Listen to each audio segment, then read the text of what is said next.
What is up, Colby Sharp, 5th grade teacher in Michigan. Welcome to my channel where we try to help kids fall in love with reading, and we do that one way by sharing amazing books with them. Jasmine Warga has a new book. It's called A Rover Story.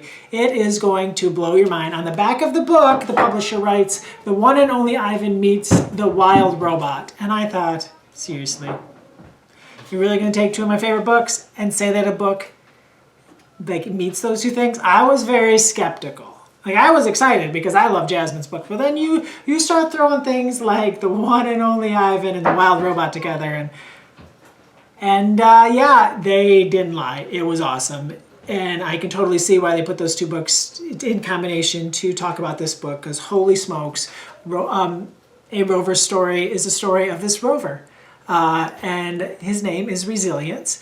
He is named by a 6th grader, I believe, in Ohio, and the book is told in kind of like 2 points of view. One is Rover's point of view, which is amazing. It's just amazing what is going on inside the mind of this rover as it begins, as it's like basically being born, and then to go on this journey to Mars. And it's also told from the point of view of letters written by a kid, a girl named Sophie.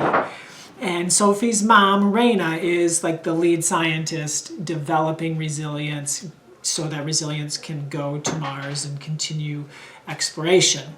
And you get a chance to hear what's going on in Rover's head throughout the entire book, and it's so interesting. And Rover can talk to like other devices.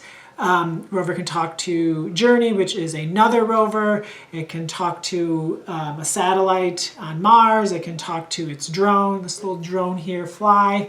And it's fascinating because Rover's like learning and like has like human feelings, and it also like knows that maybe it shouldn't have human feelings. It's kind of trying to figure things out. And like one of the scientists, not Raina, but the other scientist, talks to Rover, kind of like Rover is a person, and plays music for Rover, and like Rover loves all of these things. Rover can't tell the person that, but it's so interesting. And the book actually takes place, I don't know, over the course of like over 30 years, I would say. Most of it within basically from Sophie, the girl who I believe is in 5th or 6th grade at the beginning of the book. Most of the story is from her through like 5th grade through the end of high school. But it's just great. And kids are gonna love it. And they're not going to be able to get enough of it. It's going to be one of the most popular books of the year. The book releases in October of 2022 if you're watching it before then. If you're watching it after then, go buy it right now.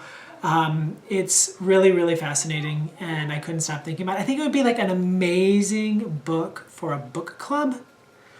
And like I just like picture like 6 or 7 kids just talking about it together and like having these deep, meaningful conversations about life through the story of a Mars rover, which is so interesting for me to think about. But I think it's magical, and I couldn't get enough of it, and I love it, and I give it all the stars, and I think it's going to be one of the most talked about, beloved books of 2022. And I'm so excited to book talk it to 5th graders for years and years and years to come. A Rover Story. Check it out. You won't regret it. I promise. Thank you so much for tuning in. My name is Colby Sharp. I hope you have an awesome, fantastic day.